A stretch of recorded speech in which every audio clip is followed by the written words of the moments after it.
this is to Gwen from WASB, so that you can have that as a momentum of your 3 years. And Charlie, you have a little different one because you've had extended service. This is my second time saying goodbye to you. On the board. That's exactly right. I don't think you're going to find two individuals who are more committed to public education than Gwen and Charlie. And that voice has been loud and clear during the last 3 years. You look back at what this board's accomplished over 3 years, and I think you can look in years to future saying like, hey, we got that done in an important period of time. And Charlie, I was thinking about you because I know a long time ago you were the focal point for the PAC, and you're on the board now with other renovations. So in addition to both of your efforts toward education and the students, which was foremost in both of your minds, we've got an incredible infrastructure that was hard to get accomplished, and we did it. So thank you very much.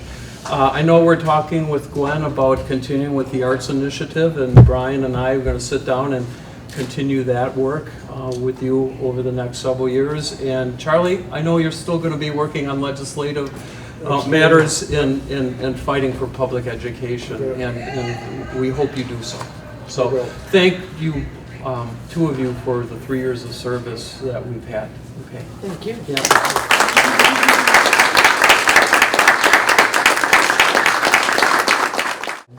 Okay, I'm going to call to order the special meeting of the qualified electors of the Oregon School District on April 10th, 2017. The time is 6:30 p.m. and we are at the Netherwood Knoll cafeteria. This is a special meeting of the Oregon School District.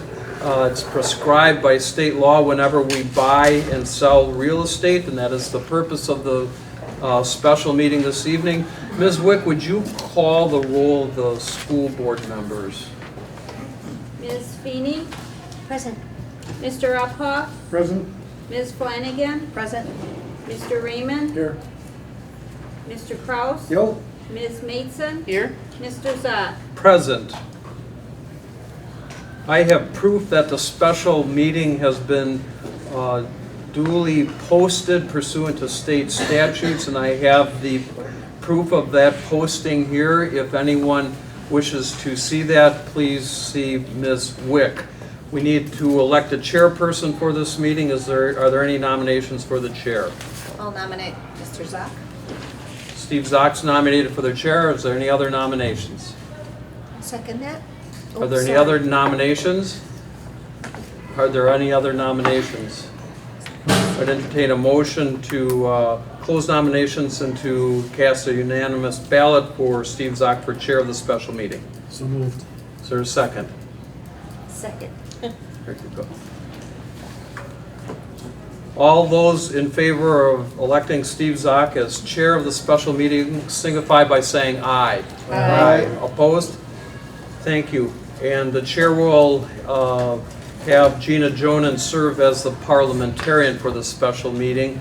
As I indicated, the purpose of the meeting is to purchase real estate and approve the sale of real estate and a new home constructed on it. Mr. Weiland, I believe that you're going to take the lead in describing this. And I note we have Chris Paul is here too. Chris, where are you?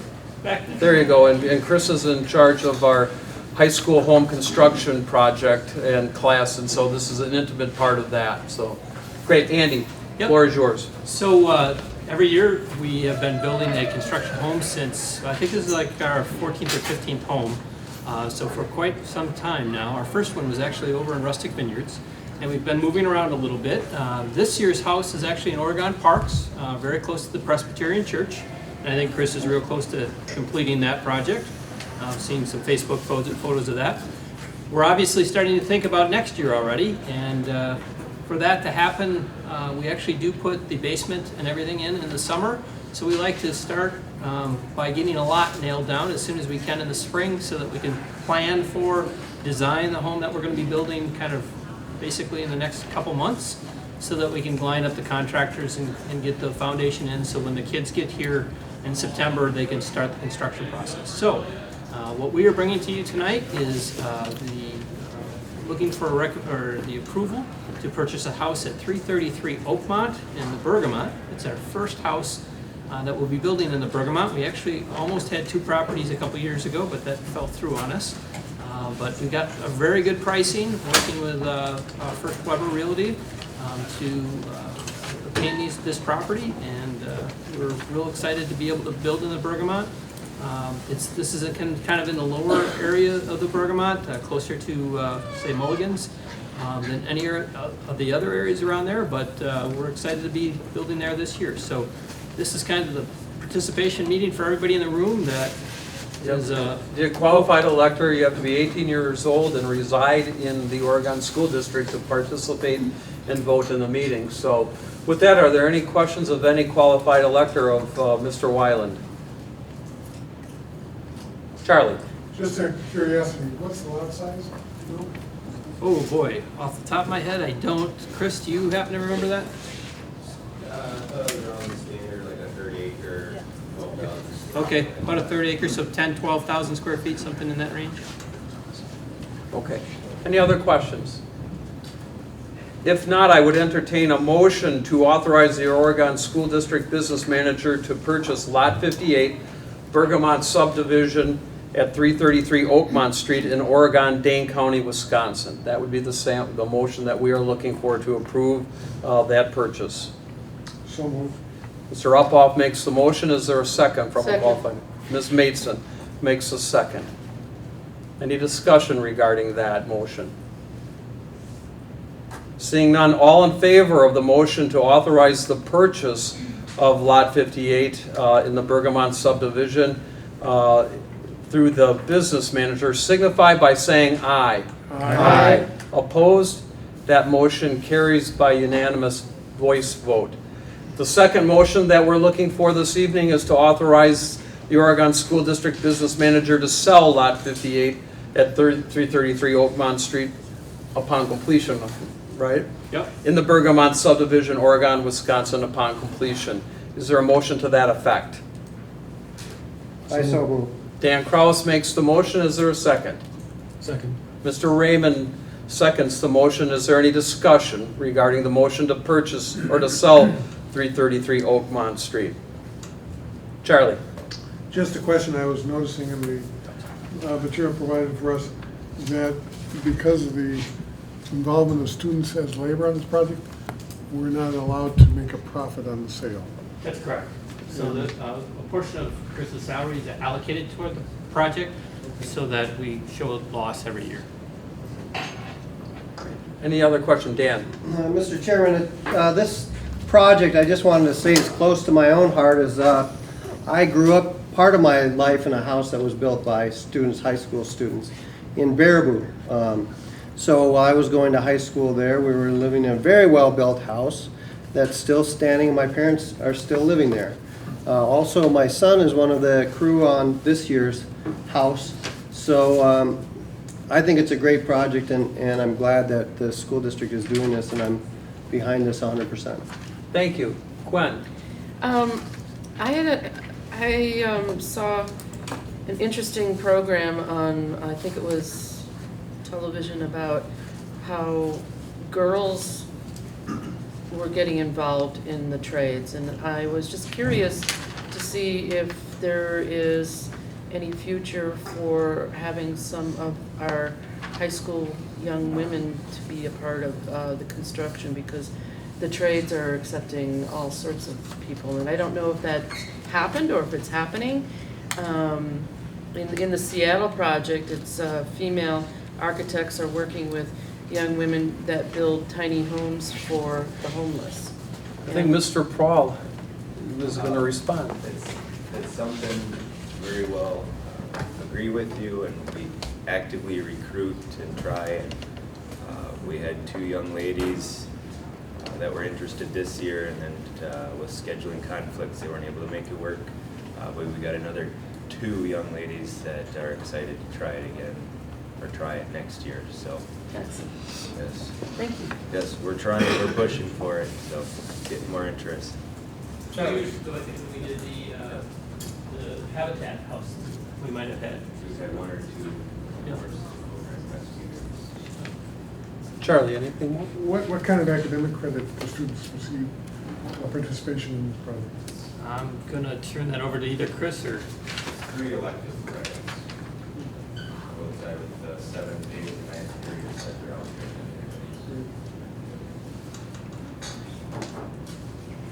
there. Any other questions or discussion regarding the motion that is on the table? Seeing none, the motion is to approve the proposed sale of the lot located in the Bergamont subdivision at 333 Oakmont Street and the new home constructed upon it once it is completed. That is the motion. All in favor signify by saying aye. Aye. Opposed? That motion carries by unanimous voice vote. That completes our agenda for the special school district meeting, and I would entertain a motion to adjourn this meeting. So moved. Mr. Uphoff moves to adjourn. Is there a second? Second. Ms. Feeney seconds the motion to adjourn. All in favor signify by saying aye. Aye. Opposed? We are adjourned as the special school district meeting. Having concluded that meeting, we'll now begin the regularly scheduled meeting of the Oregon School District, and I will call that meeting to order at 6:40 p.m. And Ms. Wick, could you call the roll? Ms. Feeney. Present. Mr. Uphoff. Present. Ms. Flanagan. Present. Mr. Raymond. Here. Mr. Kraus. Yo. Ms. Maidson. Here. Mr. Zopp. Present. Board has a quorum. I have proof that this meeting has been appropriately noticed under Wisconsin Open Meetings Law, and I have the proof of that publication and notice here, and if anyone has any questions about it, they can see Ms. Wick regarding it. I have the agenda in front of us. We have a report on blended learning from Jennifer Schmidt, who's here this evening. We'll have to take formal board action to purchase and sell the residential lot at 333 Oakmont Street. Now that we have elector approval of that, we will get an update from our superintendent, checkout, and then at the completion of that, before we adjourn, we're going to move into a board committee of the whole to discuss beginning work on our budget and the staffing plan, and we will be moving that portion of the meeting to the boardroom, district boardroom over there, but it will still be open to the public at that time. So I need a motion to approve the agenda. so moved. Is there a second? Second. Dan seconds. Any discussion? All in favor signify by saying aye. Aye. Opposed? That motion carries. We move to item A on our agenda, the consent calendar. Is there any item on the consent calendar that any board member wishes to remove? Seeing none, I move to approve the consent calendar. is there a second to that? Second. Mr. Raymond makes, Mr. Kraus makes a motion, Mr. Raymond seconds it. I will note two things. One, we have two retirements. One is Kathy Hauser from the high school and Valerie Murphy from Brooklyn are retiring, and we wish them well in their retirement. And we have a couple of donations. 2 iPads have been donated to Brooklyn Elementary by Merrick, and I didn't get a last name. Estridge, so thank him for us. And then we have another splash pad donation in the amount of $200 from the Steegers, so we thank them for that. We have some staffing stuff, so would you call the roll? Mr. Kraus. Yes. Mr. Raymond. Yes. Ms. Maidson. Yes. Ms. Feeney. Yes. Mr. Uphoff. Yes.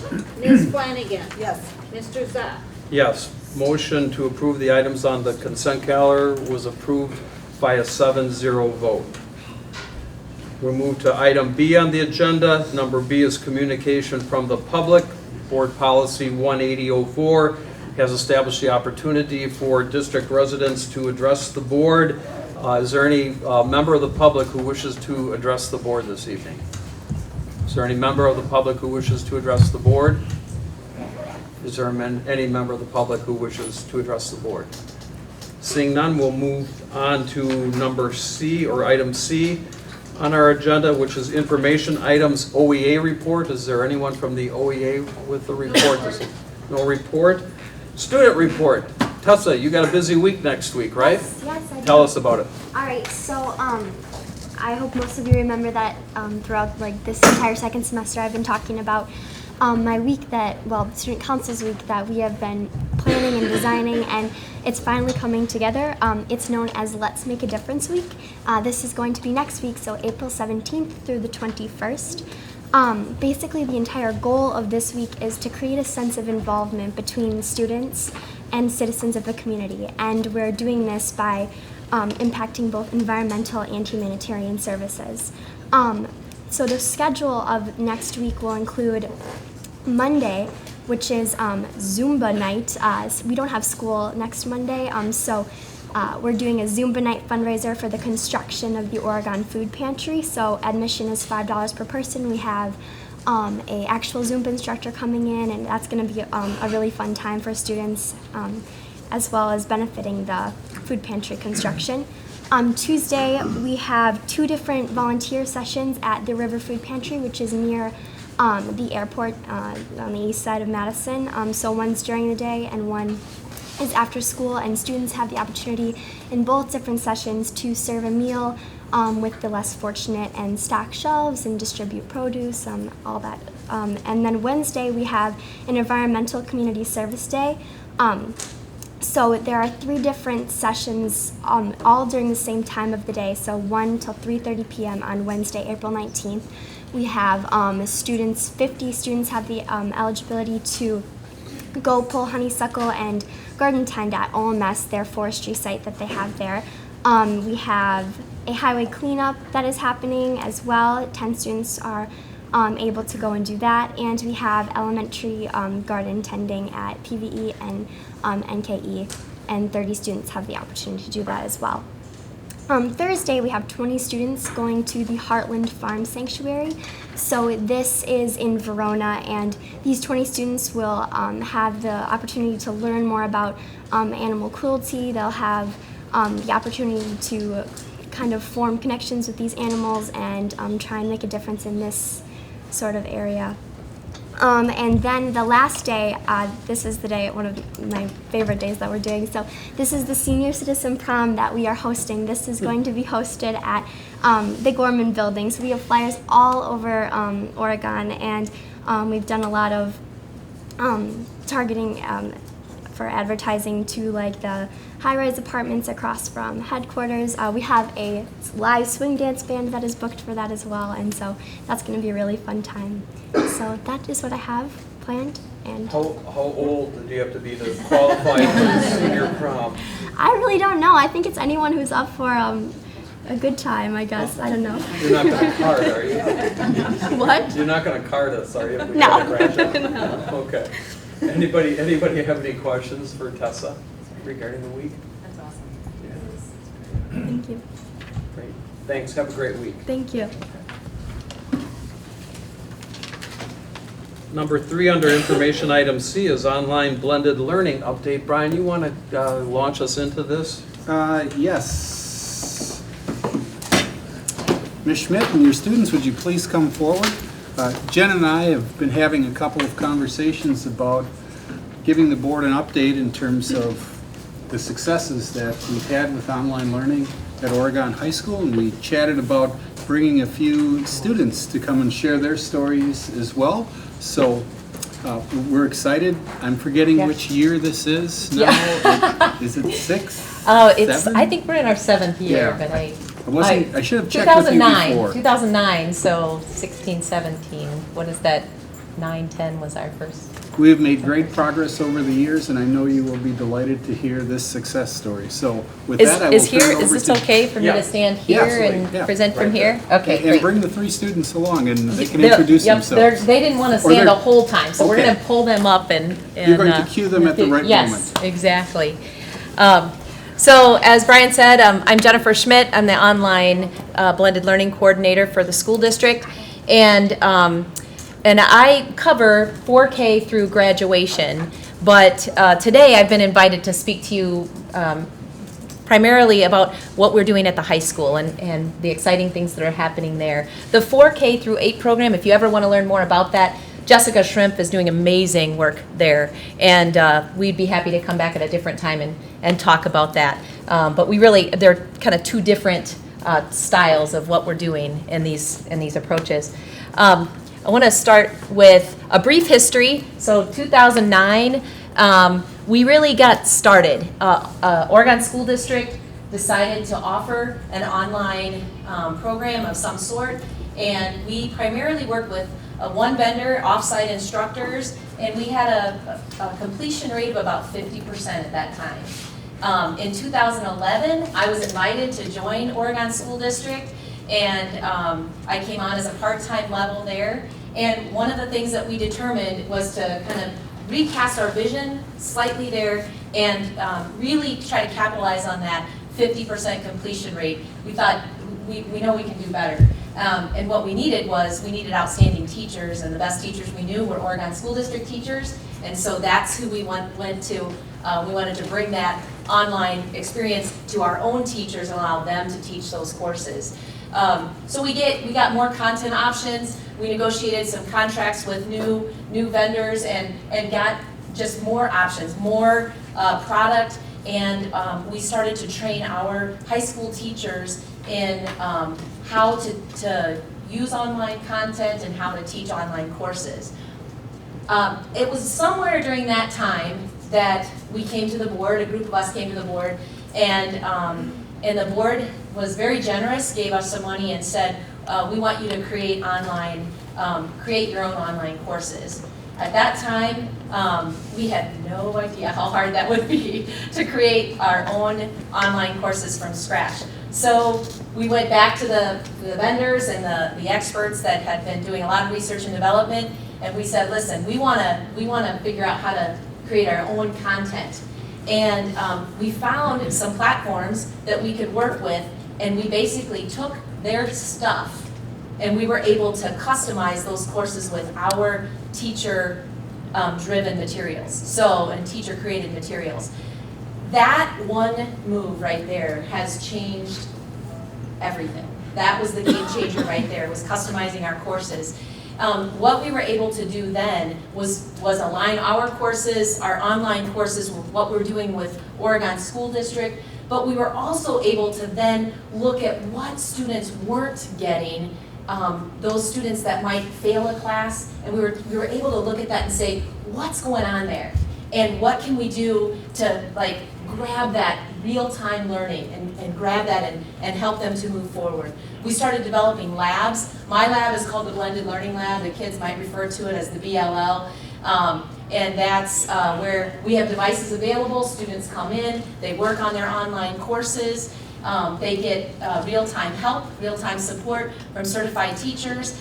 And so that's one lab. And then we have, we started from there, started offering additional labs. John Nedelkoff, I want to talk a little bit about his style of lab. He's got a social studies lab that he runs 2 periods a day right now because we have such a need. And so in that particular room, if you can kind of think of a lab as a space with devices, and then we put the content specialists right in there with those kids in that space. So John Nedelkoff is a broad field social studies teacher, and he might have 2 government students, 2 students taking world civilization for the first time, 3 students taking American history, and a couple of students taking US 9, and maybe another student taking civics. So he would have all of those students in his room. And I think each lab he runs is probably in that 24, 25 student range. So that's kind of the variety of what you would get in that lab. And then what those students are able to do is we've been able to customize that content to meet the exact need of that course, but then he's able to pull them in small group instruction to instruct them on exactly what they need next. So students will be learning at their own pace, in their own time, but then as he wants to talk about an essay or a project or he wants to ask them, how do you want to dig deeper? Which research project do you want to do? That's right there, and he can offer that as well. So that's what's happening now, and I'm super excited. We're right around 92% completion rate. We're bouncing back and forth, and I don't have our numbers yet this year because the year's not over, but we're over 90% completion rate for our courses right now. So we have achieved that goal. I want to talk a little bit about just the numbers for you numbers people. If you take our graduating class right now, 2017, when they entered Oregon High School, Tessa came in as a freshman in 2013, and we had 168 students taking 278 courses. So those courses, they earned that credit, or that was transcripted. So that's our number in 2013.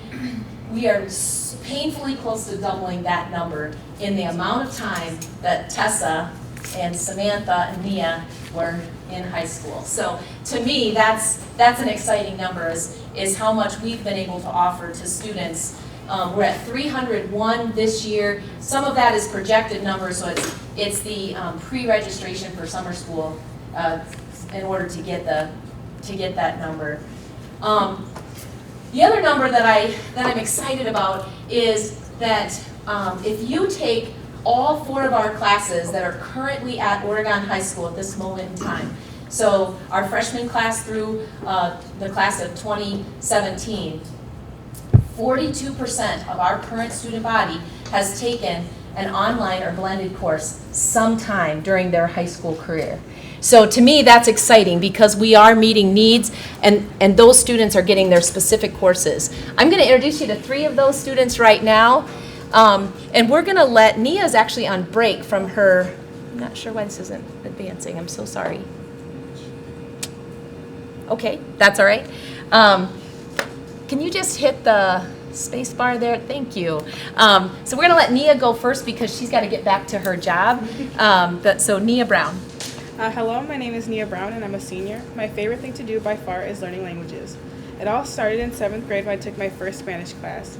It was mind-blowing to me that people could communicate with a completely different set of words. I began teaching myself Korean when I was 12. I had been interested in the culture for some time and wanted to experience it in a new way. From then, learning languages had become a fascination of mine. However, at school there's only so many options for languages. My junior year, I moved from Stoughton to Oregon, and it was devastating. I had earned my spot on the school newspaper, and was a cheerleader for football and basketball. 2 of my favorite things were taken from me, never mind the fact that I couldn't see my friends anymore. My 3.9 GPA dropped to a 3.4 that year. One thing that did soften the blow was working in the blended learning lab and meeting people with like interests and doing what I do best, studying languages. Through the blended learning lab, I began to study Chinese and Japanese. Korean isn't available as an online course, but I study for no credit anyways, and Mrs. Schmidt is working to find an online Korean program that'll work for our school.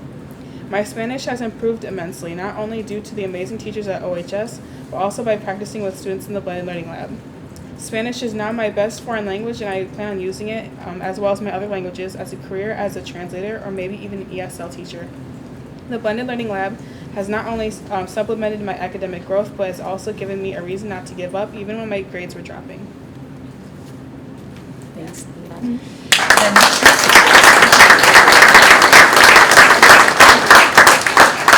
I just want to take about 30 seconds here to brag on Nia for a minute. She has been a cadet for me all year, so that means that she's a peer tutor in the blended learning lab. She's teaching other students how to access their content. She's also been working with students who are also learning Japanese and are also learning Chinese, that she can help them with that. And often a kid will come in and say, I've got a Spanish test. I'm like, go ask Nia. So she is just amazing at this, and we found this win for her. So that's been very exciting. Thank you, kiddo. Great. Next up is Darren Klingeman.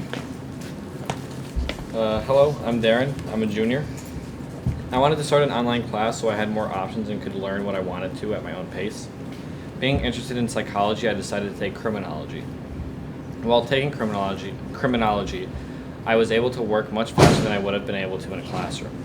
Having 2 study halls that I could devote to my online class, I was able to finish the semester-long class in a quarter. After finishing the course in a quarter, I was able to start a second online class for the second quarter. This allowed me to focus on one class at a time instead of doing both classes at the same time. Because I have liked online classes so much, I have been looking into online classes for next year. And I'm gonna brag on Darren.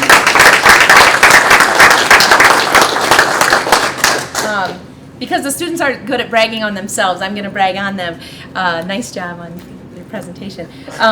Darren is a student who said to me, I love when I can focus on one thing. And that was the day I said, Darren, you want to come with me to the school board meeting? Because it was about pace. And we don't often talk about that sometimes kids want to, I don't read 2 novels at the same time, I read 1. And then when I'm done, I put that down and I pick up another one. And that's what Darren was hitting at, was he's passionate about psychology.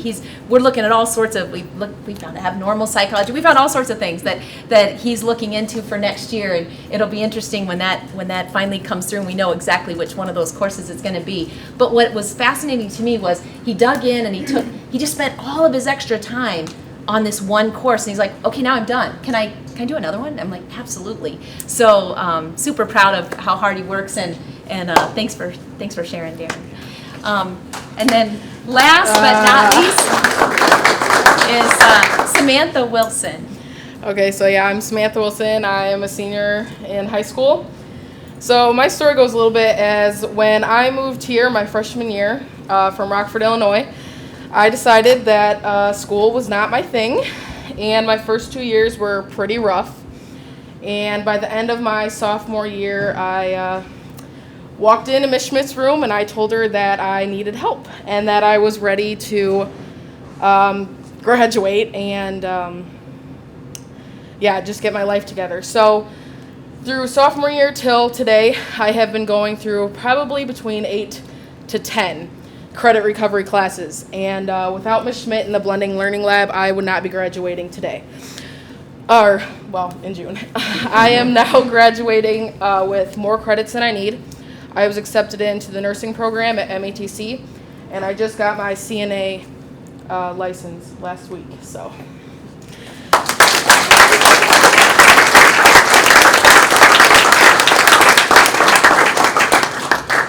And I'm going to brag on Sam And she's as gonna well. cry.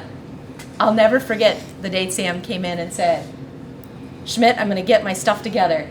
And she said, I need to graduate. And I said, yeah, you do. And we looked at her credits, and they were bleak.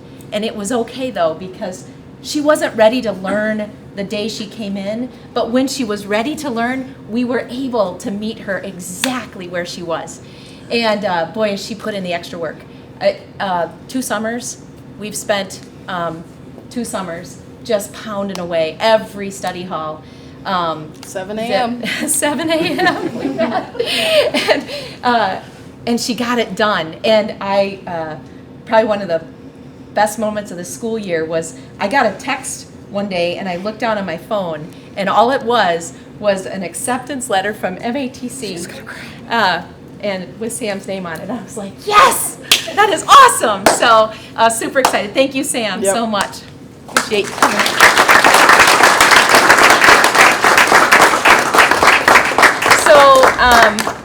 So the last slide, Dan, do you mind just hitting the space bar again? I'm not getting the last thing is, you guys, what's the future of online and blended learning? And I'll tell you that 95% of the time when somebody asks me, Jen, how does this program work? I say, well, we're building the plane as we're flying it.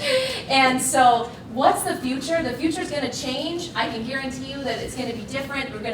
But the biggest thing that I see right now is that we are poised with academic and career planning being on just exactly what we want and what we're capable of doing with our blended curricula and content and staff that we have. I really see it like this. We've got students up here, and we're saying, what does this student want, need, what skill sets does this student have, and how can we support this student to move on down into their future. And so, like with Nia and Darren and Sam, we can take them and say, what's your bent? You know, and with Darren, he's gonna do something amazing in psychology, and we're gonna just give him as many opportunities as possible. And with Sam, she's gonna help people. She's gonna be a nurse someday, and we're able to give her as much opportunity and as much support as we can. And with Nia, who knows how many more languages that girl is gonna master and who she's gonna teach. But they're 3 out of the 42%. And I think with academic and career planning, we're gonna be at 100%. And we're gonna be able to do that with each and every one of our students. We're gonna be able to hold them up here and we're gonna say, what do they need and what can we do to help them? Thank you so much for your time. If you have any questions, I'd be happy to. Walk through this way, Jeff. First of all, thank you, Jen. You're obviously doing fantastic things. I have 2 questions. First of all, could you define blended learning and how it differs from just online? Yes. Sorry that I didn't do that before. Online learning, personally, I'm defining online learning as content and a teacher out there. And so Nia is taking Chinese and Japanese. We don't have a content specialist at Oregon High School to teach that, so that would be online learning. She's doing that. She's accessing that teacher virtually. Blended learning is what we're massively doing at Oregon High School. And that is the kind of thing that John Nedelkoff is doing. Janet Fandry, oh my goodness, I didn't even talk about Janet Fandry and Allie Herkus are doing something amazing with blended learning in their classroom. So they're taking English 11, they're adding the content in there, and they're providing menus for students. You can choose to take this unit online, and half the students might choose it, and you can choose to do a novel, you can choose to do the traditional learning model, and I'm gonna be giving a lecture over here. And some students can do both, you know, and get that. So I would call that style, that's blended. Okay. Does that help a little? Okay. Yep. My other question was, how do students end up in these classes? Are they self-directed, or does administration say this might be a good idea for you? And how does the general student population become aware of these options if they aren't already? Yes. So all the above, I would say, is happening. Guidance, we do a lot through our student services. And actually, I kind of have joined that team of all the teams in the school. I feel like I fit there the most in helping students kind of discern their options. So that's the biggest is going to their counselor. Often kids will come to me as well. It's hard to put out all the different courses you can take because I'm finding courses. So the better way is for a student to say, I would like, and then for us to go through various platforms and kind of discover what we can find from there. Interesting, your son, I believe, and a few other students are looking at AP Computer Science. I'm thinking, and so we have AP Computer Science is one of those classes that I've investigated, and we found that as an option. So if we need that, we have that option as well. So we're looking at those kinds of things. I don't know if that kind of helps. It does. Okay. Thank you. All right, you bet. Barb. Yeah, a few questions. One is, in the blended learning situation, you always have one of the classroom teachers being support to the student as they're working with the online content. One of our existing, or are sometimes you the teacher who's providing the support? So Blended Learning Lab is really a fun name for my office, my space. Okay. So it's a little bigger than an office, but it's the conference room at Oregon High School, and I get to use it during the day. And then and we have devices in there, and students come in there. That's often what our online students will often work in there. However, our blended students, like the students that are working with John Nedelkoff or Janet Fandry or Becky Holder, a lot of our teachers, they might come in there and work as well in the Blended Learning Lab like in their study hall. So they might have a blended course, and then they come in, they sign into my room for that study hall and work on either their course that's taught by a high school OHS teacher or by an off-site teacher. Okay. So yeah. Other than Korean, has there been a request you haven't been able to fulfill? Yeah. The toughest ones are the foreign languages. We get asked, sign language is one. If I could find an online sign language course, I would love that. What we are doing with Korean and Russian and Italian, those 3 courses, what we're looking into now is trying to allow students to gain some knowledge in the actual language in a variety of platforms. So I'm looking at a variety of platforms and then working with Lou Kinchy in the, Lou does so much with the GIAC. And so to add like a cultural and historical aspect so that we can kind of merge that and somehow get like an elective credit for kids like Nia, who, if you could hear her speak Korean, it's beautiful. Okay. And but we want it to be a legitimate course. And so Lou Kinchy and I have been working through that, and in another year or so, we would love to see us be able to offer those courses as well. Okay, I'll just ask one more. Yeah. And that is, do you have a standard way of sort of vetting the quality of the online course? We use, right now we're working predominantly with 3 vendors. Okay. So, yes. And one of the standards that we look for is if they've been NC2A approved.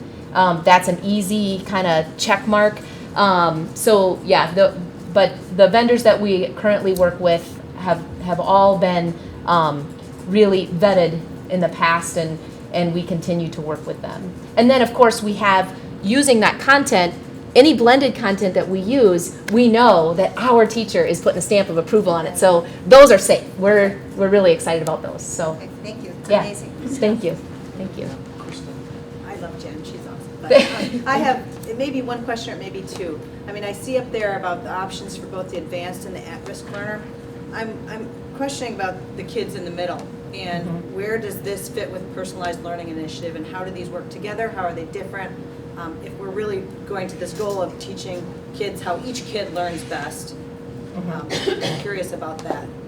I always go back to that student here, right? Doesn't matter who that is. And every one of those kids is important and unique. So it doesn't matter. There's no such thing as an average kid, right? There might be kids in the middle, right, but they're not average. Right. And so that student, what is that student's bent?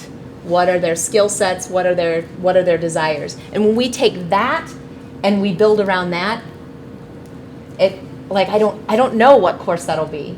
I don't know what Grace will need. I don't know what, that's where we're at. Are you engaged in the personalized learning initiative, or how are these 2 things working together? I am. I'm part of the task force. Yeah, I've been part of that for a while. Okay. So yeah.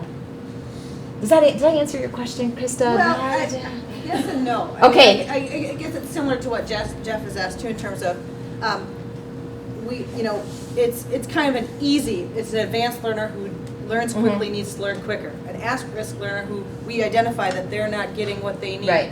But there are all sorts of learners that maybe need to be motivated a little bit more, but how do they find out about it, or how do we know that, boy, they could be take that next leap, or they could go a lot of different places, but they're not going to stick out in the crowd. Yes, okay. So that would be self-selection, and also through the student services of offering anybody's allowed or permitted to take an online or blended course. So that's out there. And I would say, yes, we have, I should have said from advanced to at-risk and everything in between, because we have 42% of our student body has taken an online class, and they would not all be here or all be here. Okay. So that maybe helps. Okay.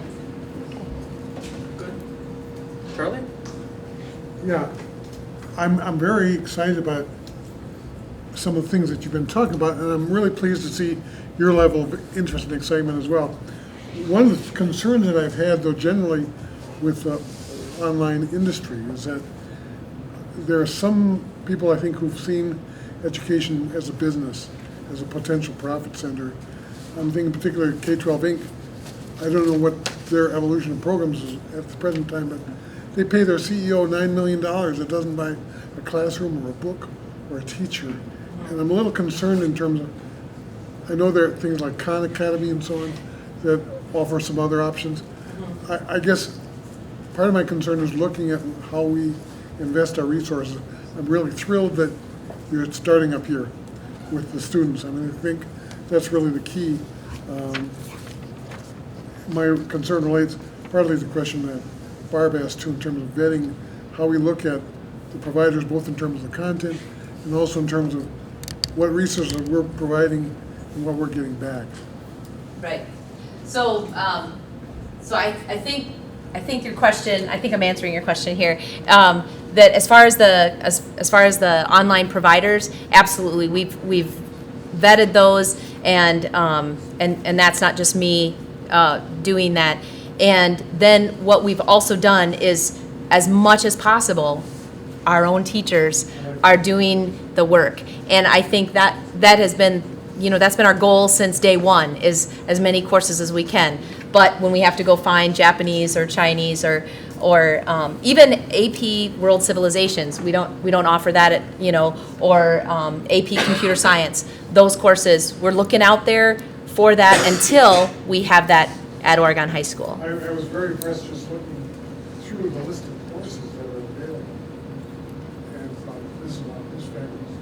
Great. The options. Part of the process, I think, a lot of kids come in and they really don't know what they want to do or where they want to go, and I'm wondering what kind of time you have available or what kind of support they might have in terms of helping them explore the options, both in terms of classes and also how they might relate to potential career choices down the road. I think Darren was an excellent example of that in his I really like psychology. I really like studying the mind, and I don't know what I want to do with it, but I want to learn more about it. And so I think he was a great example of that very thing of what you're saying is if you ask Darren today as a 17-year-old exactly what he wants to be when he grows up, he's not sure, but he knows what he's interested in and what fascinates him and what gets him to study harder and double is anything that has to do with the brain. And so I think that's kind of how we kind of help out and support with that. I don't have any questions for you, but thank you for all of your energy and all that you're doing for our students and the obvious focus and passion that you have. Gwen. Again, thank you. It's really good to hear this because I do know that I think it was in 2014 at the university level, a lot of online classes kind of crashed and burned, meaning that the dropout rate for these classes was outrageous, and a lot of smaller universities had to go back and look at what was going on, and the most important thing was that a lot of the students missed the relationship quality, and so therefore I really, really like the idea that we do the blended. I mean, even within the context of, I would imagine, Korean, you can still discuss with somebody, how comparative, the comparative quality of languages, and even the Romance language, the Italiano, and with French, and so you don't necessarily have to have a background in those things, but it's just the dialogue that gets the cognitive and or critical thinking going, and I think that's really, really beneficial.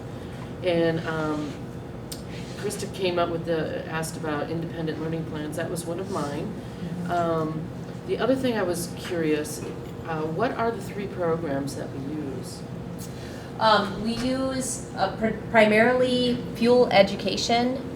Fueled Education. So it's that's the umbrella company, and the product that we like for our foreign languages is Aventa. Aventa is the company that, and it really, in the online world, any foreign language is run through Middlebury. So Middlebury just kicks out their product to Aventa.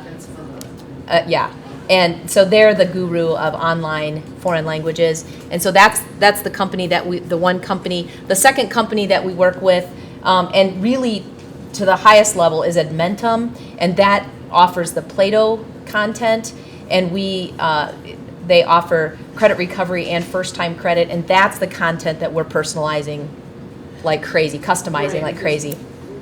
And we use that at like Alt Ed and at Oasis. We use that in special ed. That the program was very difficult to work with because you had to find the exact answer, and now Yeah. and then We've what got we did our was teachers now, yeah. Yeah, you step in and you would have a discussion, and then it's like, Yep. Yeah. And then the third one that we use, really very, very small amount right now because we've made a lot of changes in math, but is Alex Math. So that's the third content that we use. And we use that a lot for just, I shouldn't say we use it a lot, we use that when we really have a situation where we need a student to get a re-kick on something. So Alex Math, we're kind of doing a lot with that to change that, and so the number of students that are accessing Alex Math has gone way down, but it is still our third platform right now. What is your budget for all three of those? The total budget for I mean, I know that the Play-Doh, I software and the stuff is pretty expensive. I honestly couldn't tell you. I can tell you I do go through the contracts every year and negotiate those contracts, and I get them to give us a better deal every year. But I can't tell you exactly because some of that's run through the high school, some of it's run through the middle school when they purchase content, and then some of it's run through the online world. So I couldn't tell you. Yeah, somebody could get, Andy will tell you, I'm sure. I'll just defer to Andy on that one. I think this is really exciting, particularly the concept of blended, because it offers our children so much more, but it has to be a nice balance too. Thank you. It's in late 2008 or 2009, two things happened. One was we read Disrupting Classes by Clayton Christensen, who talked about the growth of online learning and said by 2013 or 2014 we're going to have over half the people doing that. And we said, oh, that'd be cool. And I remember talking with John and Courtney about that and saying, like, we need to get on that game. And then we also went and visited the Schmidt Academy in the basement of your house over on the south side of Oregon. And we came away saying, wow, there's a partnership there that probably was going to work, and it did. Yeah. And what Christensen said came true, and the vision we had with bringing the population that you reached out to that we couldn't get has worked just amazingly well. And to see online learning expand to where it is, it's really gratifying. It's just one of these moments as a board member where you look back at decisions you've made and say, okay, that kind of worked out, didn't it? We look at the original paper we did, we got a lot of pushback initially because we decided to jump without knowing whether the airplane was going to fly, and rightfully so. Teachers looked at this and said, well, gee, we're just going with a third-party vendor, and where's the relationship thing? And we said, we don't want to be locked into a vendor. We want teachers to be part of that, and to see it happen is really cool. It will be good in a couple years to have you come back and talk about how this is fitting in. I think you've heard it with individualized learning, the personalization of plans, the reaching of not just the bell curves, those who are really in need and those who are excelling and are motivated to go look for it, but that it becomes a part of the education that I'm going to individualize and look to different sources and how that fits in with ACP. And so we made one huge leap, and the next leap is going to be the one that'll pull it all together. Absolutely. So, I keep doing this. It's coming together. It goes together like this. It's a lot closer than where we were silos back then. We were talking, well, let's just talk about homeschool, and then we got Yeah. you know, the online stuff, and now it's all coming together. So thanks so much. Thank you. Yeah. Thank you so Great. much. Charlie, you had one more thing? Yeah, the last couple of days had a chance to review some scholarship applications and was really impressed by the impact that teachers have had on the students in terms of the relationships, and what a change the teachers all have made in their lives in terms of how they feel about themselves and their direction and passions and so on. A little concerned because there's another discussion going on. Some people have talked about being able to replace teachers with Ken Burns documentaries. And I'm concerned about, again, making sure that we, particularly excited about the blended notion, but that we make whatever online content we're bringing in really integrated with the relationships of the students and teachers in the classroom. Remember that when we were straight online, we were at 50% completion rate. Yep. When we put teachers in, we're at 90+% completion rate. Makes a So difference. going back would be silly, Yeah. right? So thank you. Yeah, thanks. So. Okay, that takes us to action items. Number D, we need to revisit 333 Oakmont Street, and we have the electors' approval of our purchase and sale, but now the board needs to formally do that, so I don't know that we need to, I just lost my screen. Well, we will need to authorize the purchase of 333 Oakmont Street and authorize Andy to do that, so that would be one motion that I would entertain. I move that we authorize the school district to purchase 333 Oakmont Street in Oregon, Wisconsin. Is there a second to that motion? Second. Any discussion? The important part of this agenda item is actually the list of business managers, so I think that's in the agenda, but I just wanted to make sure that was there. So if I can just amend my motion to say the business manager to purchase for the school district. Yep, and Charlie, that's a friendly amendment you accept? Great. Any discussion on that? I think we'll call the roll on this. Mr. Kraus? Yes. Mr. Uphoff? Yes. Ms. Feeney? Yes. Ms. Flanagan? Yes. Mr. Raymond? Yes. Ms. Mason? Yep. Mr. Zak? Yes, motion carries by unanimous roll call vote. Second motion that we would entertain then is to authorize the business manager to sell the completed construction home at 333 Oakmont Street. Those title companies get a little some stuff sometimes. Got it. Got it, so I need that motion. So Jeff Raymond makes the motion. Second. Gwen makes the second. I'll wait till you get it down. Any discussion? Seeing none, would you call the roll? Mr. Raymond? yes. Ms. Mason? Yes. Mr. Kraus? Yes. Ms. Feeney? Yes. Mr. Uphoff? Yes. Ms. Flanagan? Yes. Mr. Zak? Yes, motion carries by unanimous roll call vote. Great. Thank you. All right, item E, discussion items, committee reports, policy and visioning. I think both of you have meetings scheduled next week, right? And nothing to report tonight? No. Okay.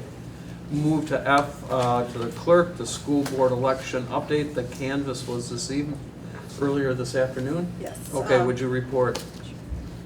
With help from canvassers Candace and Shannon, we counted all of the tallies from the participating municipalities in Oregon School District. So there were 3 elections. Area 2, Courtney Odorico won that election with 2,637 votes. Area 3, Barb Feeney won that with 2,642 votes. And then Area 4, Tim LeBrun won that election with 1,874 votes to Gwen Mason's 1,754. And those will be certified as the official election results? All right. Superintendent's report, Brian. I'm going to start in reverse order before Jen leaves so she can hear this.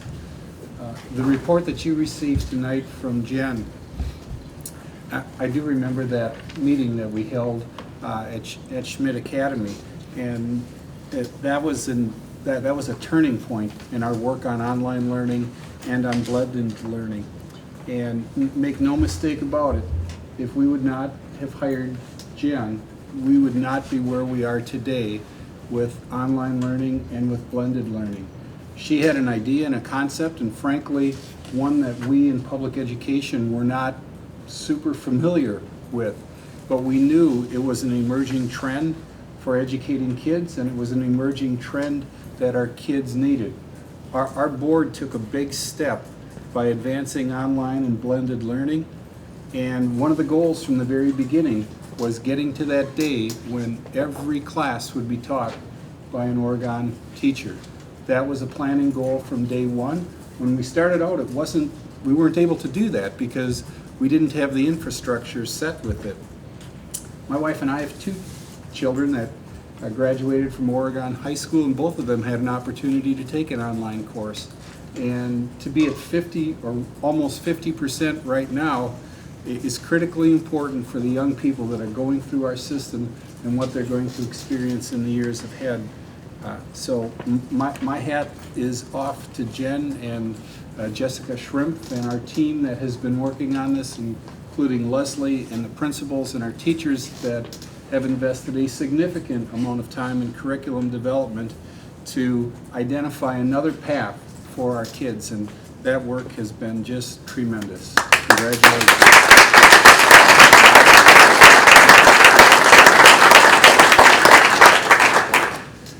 This last Friday, Leslie and our math department finalized our 6-12 curriculum update with math, and we have a program. It's called CPM Math, not to be confused with CMP Math, which we use at the middle school. CPM Math program was written and developed by teachers, and we are going to be implementing that over the next several years in the district. A vision committee item that I shared with Jeff. This Wednesday I'm going to be meeting with Dr. Jim Rickabaugh, and we are working on a proposal for the vision committee on a big plan for the future with one of Jim's books on the 5 levers of learning. So after this Wednesday we'll have a little better sense of what that looks like and hopefully be able to bring that to the visioning committee at their May meeting. One of our high school faculty members, Michelle Kabish, our orchestra teacher at the high school, she is going to be working on a statewide committee writing standards for music programs in the state of Wisconsin. Another one of our teachers, Velvet Holmes, and John, do we call her position ITLT, or do we have a new fancy name? Nope, that's the same fancy great. name. I'm on the right page with the same fancy name. She is an ITLT, meaning she's an instructional and technology integrator that works throughout the district. She's going to be working on a statewide curriculum committee to identify and write the new computer science standards. My plan is to meet with our 2 new board members prior to the April 24th meeting, so that's something coming up in the next week and a half as I see them in the audience. Next is a joint finance committee hearings. There have been joint finance committee hearings across the state, and I shared with Barb, she has her name in lights. She's part of the WASB blog. They identified certain board members and administrators that made comments at recent hearings, and I know Gwen was at the Platteville hearing. Oh, you weren't? Okay. Barb was, because she was identified at being at the Platteville hearing and testifying.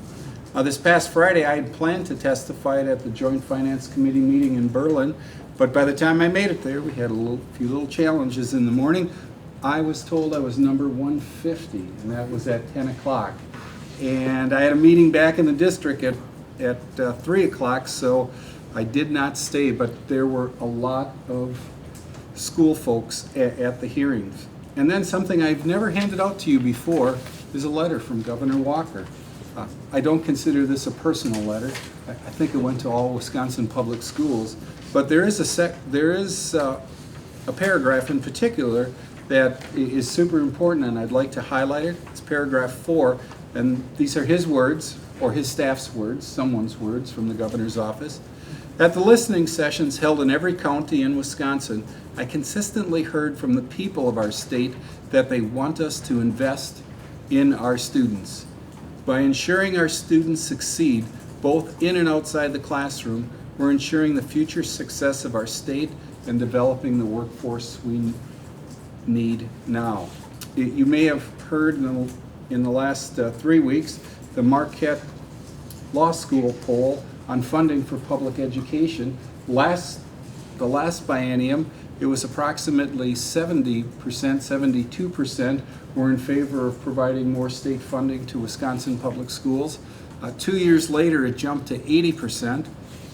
I'm going to cast forward, hopefully 2 years from now, it will jump to 90%. The investment, and it's not necessarily the investment the way I would do it if I were given the opportunity to put together a proposal for Wisconsin public schools, but nonetheless, we are looking at the possibility of $649 million brought into K-12 education, and it has been a long, long time since we're talking about money being invested into K-12 education. Doesn't mean I agree with everything in the proposal, but the sun is shining a little bit in terms of public schools across the state, and having a budget proposal that could potentially bring over $600 million into public schools in the next few years. That's a really big deal, and we hope the legislature supports that when the recommendations come out of joint finance. I did have an opportunity to talk to several Republican legislators when I was at Berlin, and I just tried to continue to underscore the hammering that we have taken in terms of school funding. And the small group that I spoke to, not members of the Joint Finance Committee, I think they have heard that from their local constituents, and I hope this is the year that we see a significant investment in Wisconsin public schools. So with that, I conclude my report. Great. Going to item G, closing, and we're going to do closing here on camera and then move as a committee of a whole. Future agenda, you should have at your desk the agenda for the April 24th meeting. You see Courtney Odorico and Tim LeBrun are here this evening, and we ask you if you could stay for the committee on the whole meeting, because we're going to be getting information that will be directly relevant to action items that we're going to have on the 24th. But our meeting will be all things optimistic. We're going to be over at Oregon High School in the new addition. We will definitely be there. All right. Andy and Jim and Leslie and I were at a meeting with the Brave Findorf team this last Thursday, and they have promised us, so that is a big promise, that we will be ready to go on the 24th. So that's terrific. And so we would enter through the front door, obviously the new front door, and go up the staircase Yes. into our The main area. entrance canopy will bring you right into the main area, and then there's an elevator, but if you're into heart-healthy exercise, you can make it up the steps and turn to the right, and you will be in our new room, which is called the Innovation Center North or the Innovation Center South. And when we have both doors open, I think we'll just call it the Innovation Center. Okay, great. And so at the meeting on the 24th, that's our regular organizational meeting where we'll elect officers, and then we have a whole bunch of designations and appointments to make at that point in time. But we're also going to be talking about the staffing plan and the authorization of issuing of contracts for teachers and licensed non-reps, so, and administrative contracts. So a lot of formalities to walk through that night. Anybody have anything that they wish placed on the agenda for that evening? If so, let me know. Checkout. And Gwen and Charlie, I'm going to save you for last, so you can have the words. But I'll go around. Jeff, anything to check out? Nothing tonight. Barbie? Nothing. Krista? Dan? I just wanted to say thanks to Charlie and Gwen and for all the work you've done and all the support that you've given the school district and me personally. And it was great having you here on the board. We'll hope to see you around. Absolutely. Thank you. I've got a number of items. One is I was invited to and attended the Oregon FFA banquet, which was held on Sunday, March 19th, which is an amazing event. I mean, the cafeteria at the high school was packed. They do terrific things. The service that those kids do to the community is terrific, and it's an amazing event. Jim Pliner was there. just an incredible event. Thank you for taking time out of your day to honor those kids, because I know you had a baseball game that in Minnesota that was intriguing. But you know, Jim stayed, and it was a great day for them, and you would thank her for all that she does for our students. Okay, we do our school bus driver appreciation breakfast, and that's going to be Wednesday, April 27th at 8:15, and it's going to be at the Innovation Center. Yes. Wow. Okay. So mark your calendars for that. I got in the mail a call for breakout sessions and proposals for the WASB convention in 2018. Those dates are January 17th through the 19th. So if you want to put that on your calendar, and Leslie Bergstrom, we should talk, because we're doing a lot of good things and we should be on that agenda with something. And so the deadline is June 23rd. I've got it in mind, so you and I will talk about that. Yes. Also a note, Special Olympics always has their regional track meet here, and that is May 13th for Special Olympics, and so they're looking for volunteers, so if anyone's so inclined, I have contact information, so looking forward to that. That's always a great event. Board members, we have May 18th set for our board in-service, and so put that on your calendar. Janie and I will get you further information on that. One of the things that Brian and I have been playing around with to do is to at least use the Rickabaugh book as a leverage for conversation. Okay, so if you don't have one, get it from Janie, because I think this will serve as part of our conversation piece at that meeting. That is all I had. So, Charlie.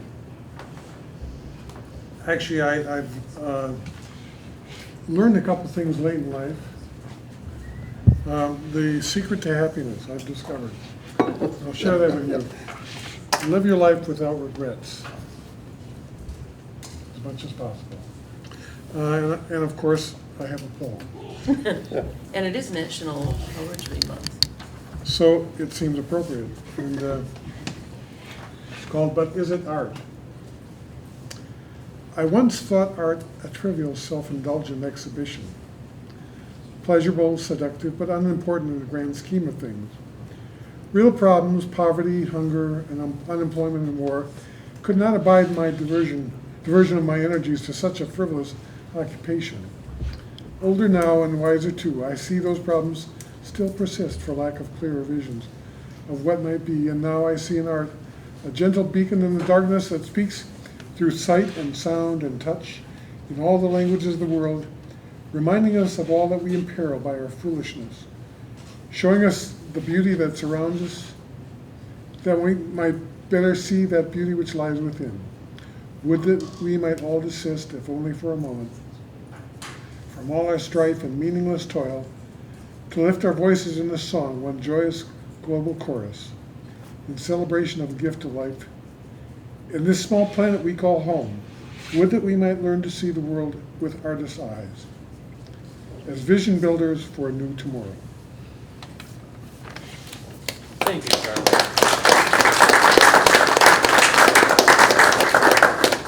Gwen. Going back to the theme of art, when I was 6 years old, I knew what I wanted to be when I grew up, and that was an artist. And growing up in a very practical family of engineers, my dad said, be a teacher. And I didn't really want to do that, but as it ended up, after my second year of teaching, I fell in love.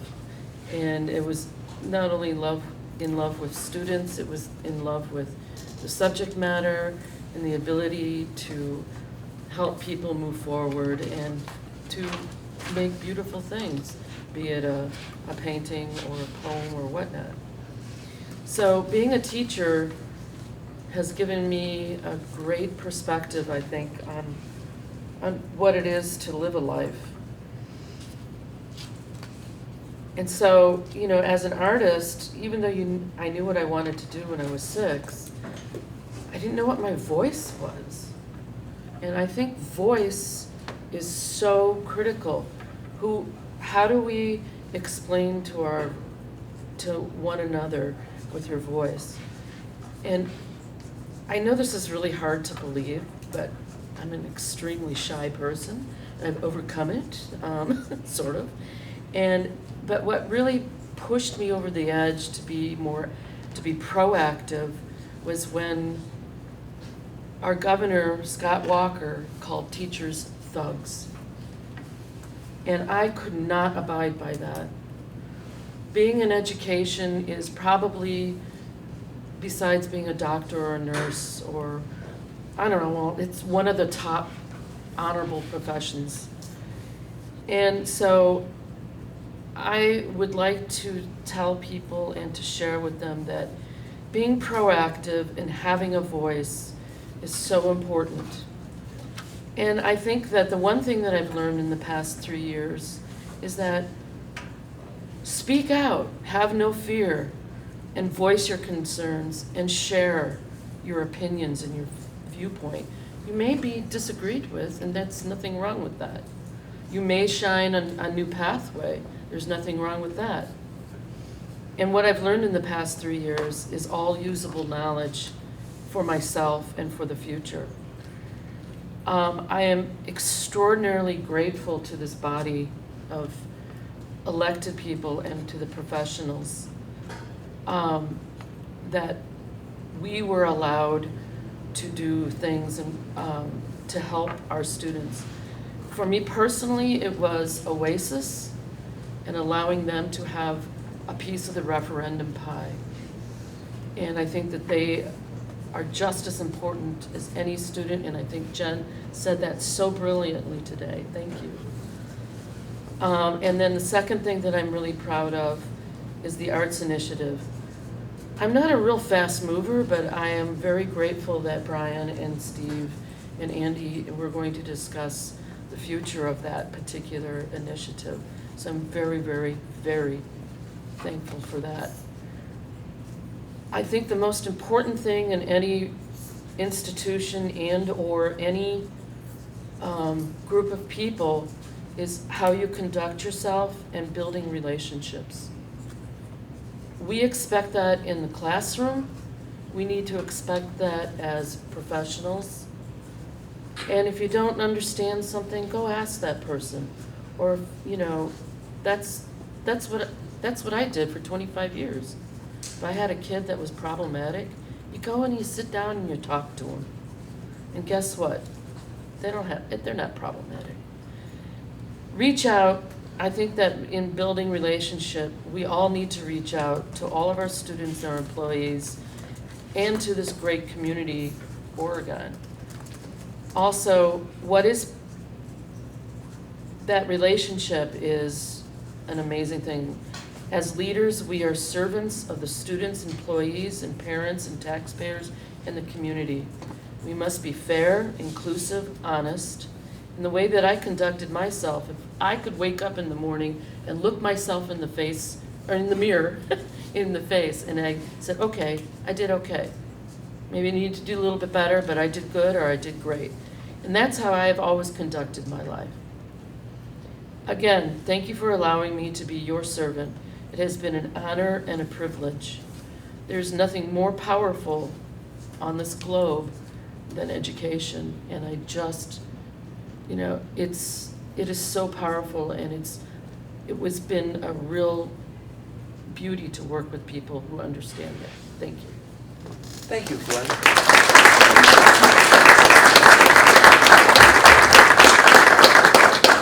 At this time, I would entertain a motion to convene as a board committee of the whole, and upon adoption of that motion, we would take 10 minutes to migrate down to the board meeting room. So the motion would be to convene as a board committee of the whole. So moved. Is there a second? Second. Any discussion? All in favor signify by saying aye. Aye. Aye. Opposed? Motion carries. We will reconvene in 10 minutes down at the district meeting room, and that meeting is open to the public.